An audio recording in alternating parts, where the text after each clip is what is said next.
Are you ready to start on your blocks for your Civil War sampler? For each month, I'm going to give you the blocks numbers for that month on the first Sunday of the month. So we're beginning in March, so we're going to be doing 5 blocks this month because there are 5 Sundays this month. So for this month, we're going to be doing blocks 1, 2, 15, 20, and 22.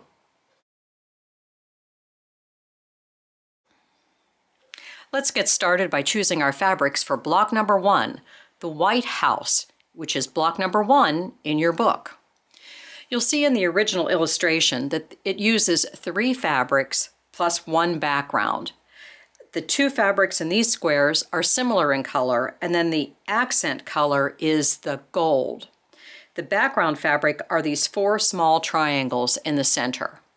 Now, if you look at the illustrations of the blocks that were made, you'll see, number 1, that this one is opposite or mirror image of this piece. You can see that the long pinwheel piece is on the right in the block and on the left over here. This one is assembled similar to this. The colors in this one are similar here, and they're a bit different here. I chose to follow this design with my block. One other thing about this is that if you notice, there are individual blocks in the illustration, but over here, she cut individual blocks, but then for these 2 pieces, she cut them as rectangles. The reason for that is because it's easier to do it as one piece, especially when you're using a stripe. Rather than try and match that stripe up and sew it back together again, it's easier to just cut it as one piece. So that's what I've decided to do in my block. Now, for my finished block, I'm doing the 8-inch finished size, and this is my color choices. Here, much like the illustration, she has 2 colors that match and then an accent. But here, these 2 colors match and the corners are your accent. And I've put the darker gold in my corners and used 2 reds here. This is cut as a rectangle rather than squares. Your instructions over here tell you to cut 4 light, 4 medium, and 4 dark squares. It doesn't give you any sizes to cut because it depends on the size block you're making, and you're to refer back to those original cutting instructions in the beginning of the book. Now the answer is, if you're making 8-inch finished squares, each of these individual units should be cut 2.5 inches. If you're going to cut this one as a rectangle, it would be 2.5 by 4.5 before you've clipped the corner. If you're going to be making the larger 12-inch blocks, then each of these units would be cut 3.5, and this rectangle would be cut 3.5 by 6.5. Now, let's take a look at how we're going to clip that corner and the size difference in the blocks. This is my finished 8-inch block, so it measures 8.5 right now, including the seam allowance. This block, let's bring you out a little bit here. This is the same unit as this in the 12-inch size. Now the block is put together with 4 identical units. All we do is take that identical unit and rotate it around the center pinwheel. So this is your 12-inch block. Now it hasn't been sewn together yet. It's still in 4 units, but you can see the size difference between the 8-inch finished and the 12-inch finished. Now, when you make these units, there are no pressing instructions in the book.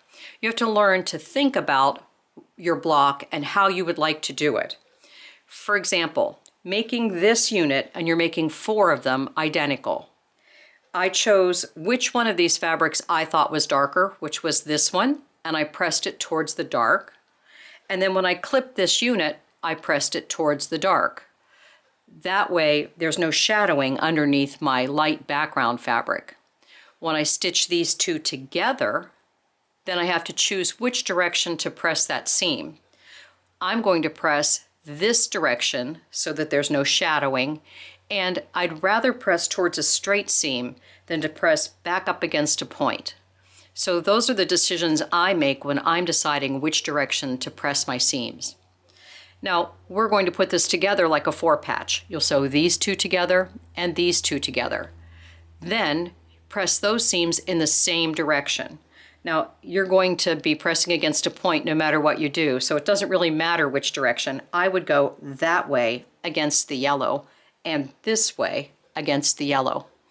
Then when you sew them together, you can press that seam in either direction, or if you prefer, you can do what they call spin your seam, so that you take a few stitches out on the first two seams so that you can separate them and then press this seam in this direction and this side of the seam in that direction.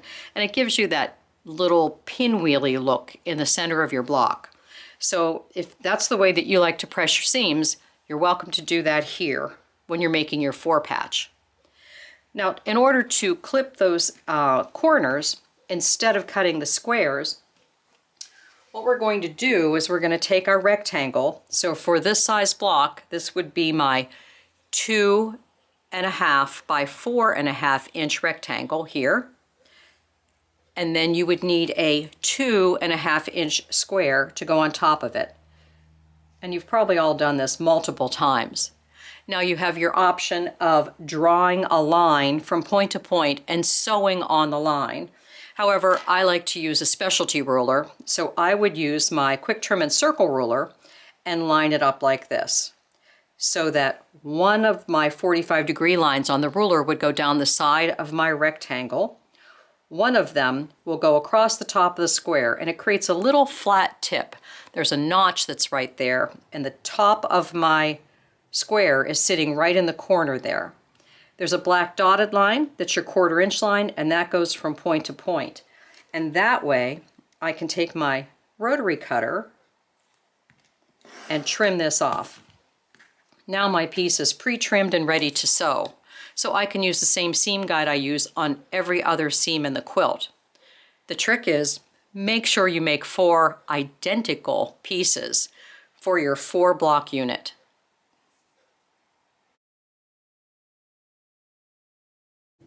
Our next block is block number 2, which is called the Star of the West, and it is block number 2 in the book. You're going to see when you look at these instructions that there's some very distinct variations between the block that's offered in the book and the samples that are shown as well. When you look at the block and the book, it's a very easy block to make. It's still 4 by 4, and she has it laid out as individual squares. Now, if you're making the 8-inch size, they're still 2.5 inch squares, and if you're making the 12-inch size, they'll be 3.5 inch cut squares. But if you notice, it's all background fabric here with just a larger points in one color and the smaller center pinwheel in a second color. But if you look at the variations that I have over here, in the top one, she kept the colors very similar, yet they're 2 different fabrics for the points. But her background fabrics are very different than what's listed over here. In this particular one, they kept the point fabrics different so that the pinwheel is opposite of the point colors. So it gives you a very different look. Now, there's a few reasons why I think the people that made these blocks made their backgrounds different so that they were darker colors. We'll talk about that when we look at my block later on in this series. Our block number 22, I have a very good example of that. But for right now, we want to concentrate on how this block goes together. It's exactly the same orientation as the first block. You're going to make 4 patches that are identical. Sew those 4 patches together as a 4-patch, taking care what direction you orient these triangles. And then the 4 units together as a larger 4-patch. Let's take a look at my block. For my block, I followed this illustration. So my pinwheel pieces don't match up. they are opposite one another so that I have a center pinwheel and then points on the outer edge. I chose 2 different greens for my outside edge and just 1 background fabric. So this 1 background fabric is only in 1 position in each of the 4 patches.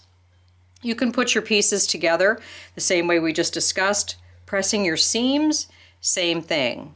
Towards the dark, in one direction, opposite of that, and then you can spin those corners if you would like. Or, for this block, you can sew this row together, this row together, this row together, and this row together. And then in one row, press your seams in one direction, then in the next, the opposite direction. And then you'll just press your seams away toward the center. And that center seam can go in either direction, or you can split it in the center. So whatever works best for you will work for this particular block. Now, if you chose to do it this way, like the illustration, then you're going to want to make this unit as a parallelogram rather than a flying geese. So remember from block 1, this unit right here. This unit is also the same as this unit. For a flying geese, we would clip our corner so that this corner was clipped. But for a parallelogram, we want to clip this corner. So I would rotate my block like this and then put my 2.5-inch square at the top and trim again by either drawing a line or using your specialty ruler, so that when this is sewn together, you get this unit as opposed to a flying geese.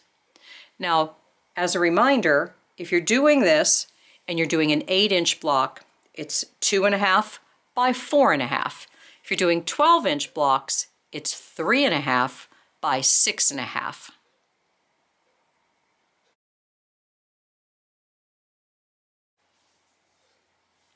Our next block is we're going to jump ahead and do number 15, which is the apple tree block. Now this block is probably the easiest one to make in the entire project. As you can see, it's just 4 squares across and 4 squares down. It does have the trunk area. Now, let's talk first about our fabric selection for this. You can see that the fabric selection that is laid out here, which is actually the same fabric selection that you'll see here. Instead of having a very light background, they've added the background with a little bit more interest in it to sort of fill the tree in. Up here, they've inverted these so that instead of having them go up and down like this, they go across, and these go across. So this one has more green in it and a few little red squares for the apples in the apple tree. Now, you can do yours as an apple tree or a pine tree or however you like. I've chosen to do mine even a different variation than what they have. So mine is all green, and I have these 2 match, these 4 match, and these 4 match. I did use an extra background on the outer edge because I didn't want it to be quite as heavy and weighted as this, to lighten it up just a little bit. Also, the trunk is done differently. I think there's an easier way to do the trunk than there is the way she has it shown here. This is where you're going to get into 1/8-inch increments, and you might want to use these instructions if you're going to use a stripe for your trunk, because using this method will allow the stripes on your trunk to run straight. I instead decided that I was going to use a all-over print, a not directional print, and I was going to clip my corners. Measurement-wise, this is an 8-inch finished square, so each one of these units is 4.5 inches, and they're put together as 4 patches, the same as the other blocks. So that means that this one would be 4.5 inches as well. So let's take a look at how I put my trunk together. Instead of using the rectangle instructions that she has, I used a center square like this, and then I simply clipped the two opposite sides using the dimensions that she has in the book. I knew what those dimensions were because I know from looking at the book that she wanted this seam here to match up with this seam here. That means that this corner clip would be 2.5 inches. So to do it the same way that it is in the book, I would just position one here and then do the draw a line or use your specialty ruler, and then go to the opposite corner and do the exact same thing. So when both of these are folded back like this, you get this trunk method right here. Now, I personally think this trunk is a little beefy for this tree. So using 2.5 makes the seams line up, but you don't have to have your seams line up. If you increase these corner clips to 3.5 inches cut, then when you clip the corner, you'll be cutting off more of that brown, and you can save that. They'll be usable size pieces. But this is what your trunk is going to look like. So if you want a thinner trunk, increase the size of your square. And then put this block together the same way we put the other ones together in 4 separate units. And then put your units together. So you'll have your apple tree block completed very quickly. In fact, this might be the one that you want to start on because it's very easy to do.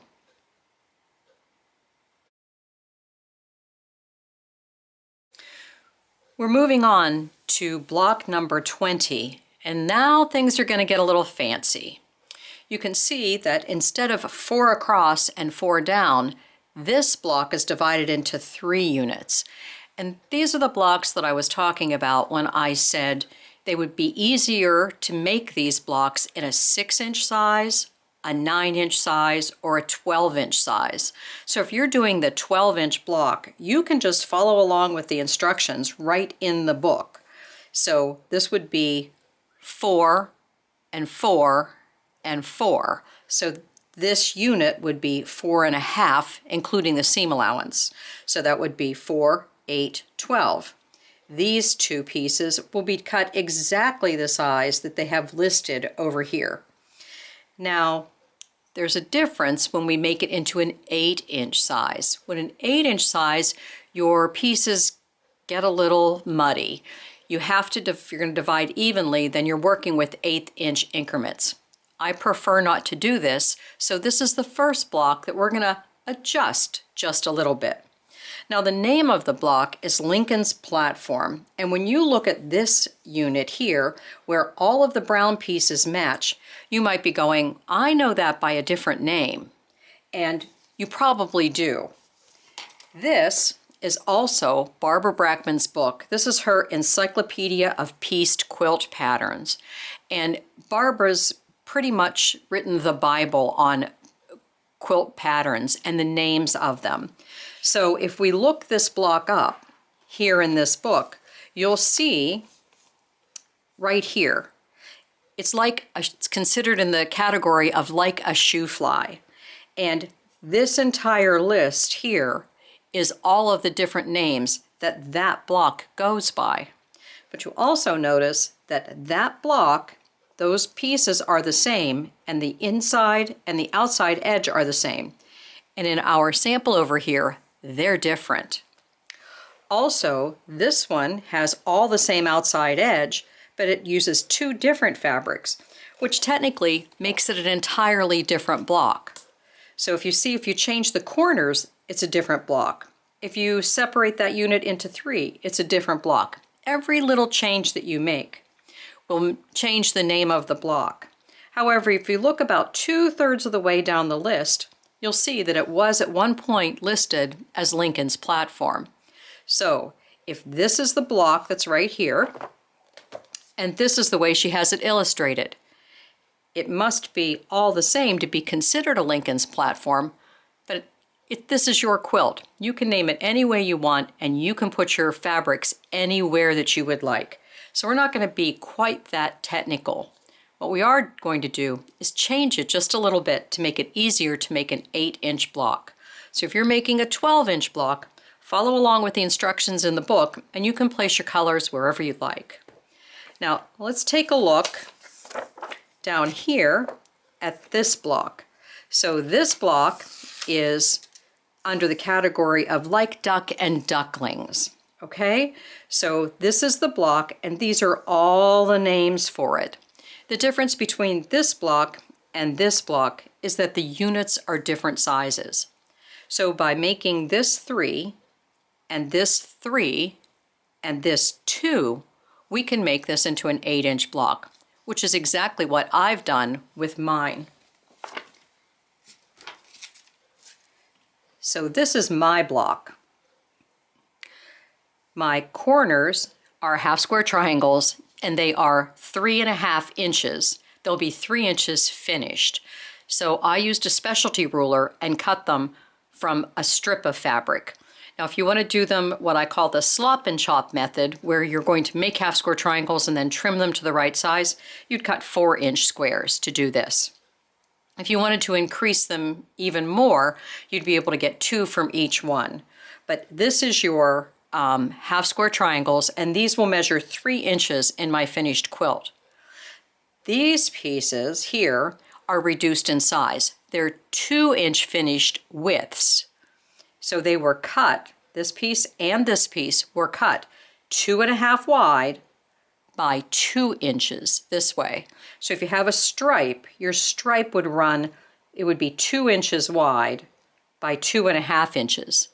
And then the piece that goes in the center is a 2.5 inch square. So 2.5 and cut 2.5 by 2. And you'll be able to make this block look like this block.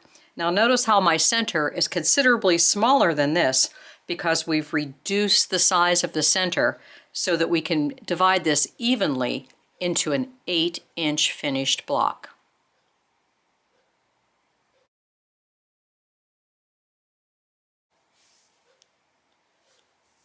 Our last block for March is number 22, the pinwheel block.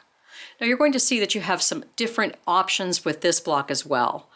One of the interesting parts is that the center square is a large piece of fabric. It's a 4.5-inch cut square for the 8-inch blocks, and it would be a 6.5-inch square for the 12-inch blocks. So that's a lovely area to be able to feature some larger print fabric, one that maybe you don't want to cut apart. Also, there are half square triangles around the outside edge. Those can match the way they do over here, or they can be in contrast the way that they are over here. Now, this block also shows different background colors in here. This one has it where they match, and these have a variety of backgrounds. Now, I made my block similar to this block, although I have one piece of fabric in the center, and if you look closely, you can see that the person that made this block divided it up into 4 squares. Now, they may have been using leftover squares, or maybe it was just easier for them to put it together as a 4-patch, the way that we've been doing it, so that center piece needed to be divided. But when you assemble this block, the easiest way to do it is to take your center square, put these 2 on one side, these 2 on the other, then assemble your top row and your bottom row. Now looking at this block, you might say, well, why didn't you just make this as one unit and clip the corner? Well, you can do it that way, but you have to do a partial seam if you do that. You would make this unit with a clipped corner and sew this square onto the rectangle. Then part seam, just sew part of this seam to attach it to the center. Then make this unit and sew it the whole way across. Make this unit and sew it to here. Make this unit and sew it to there, and then come back and finish this seam. So that's known as a partial seam block. Now you notice how light my backgrounds are. This is where I want to talk to you a little bit about our final assembly. When you're quilting, it's a good idea to think ahead at how things are going to look when you're finished. And one of the most interesting parts of this quilt is that pieced sashing. So if we make a pieced sashing like this, And according to the book, it's 2 light pieces and 1 dark piece. Now mine are all going to be assorted black prints here, and then background fabrics on either side. These are each cut 1.5 inches, and then the length of your block. So if you're making 8-inch blocks, they're cut 8.5, and if you're making 12-inch blocks, they'd be cut 12.5. But now you can see where these light backgrounds, when I sew this together, it's going to blend right into my background fabric because there's no contrast between here. So what I'm going to want to do is make sure that I have some sashing pieces with interesting darker or print backgrounds so that there's definitely a distinction between my block and my background. So some of my backgrounds, when I've got a lot of background, will need to be much darker than this so that they can go against my light sashings, and some of them will have to be much darker so that they can go against these light sashings. So keep this in mind. Also, if you're going to have a lot of background and you like the look of a lot of background in your blocks, then you might want to consider swapping your sashing pieces out and having 2 dark strips and 1 light strip. Putting the first 5 blocks on my design wall with the sashing pieces made me realize that I need to select some more interesting fabrics for my sashing so that things don't blend together. So keep that in mind when you're choosing your fabrics.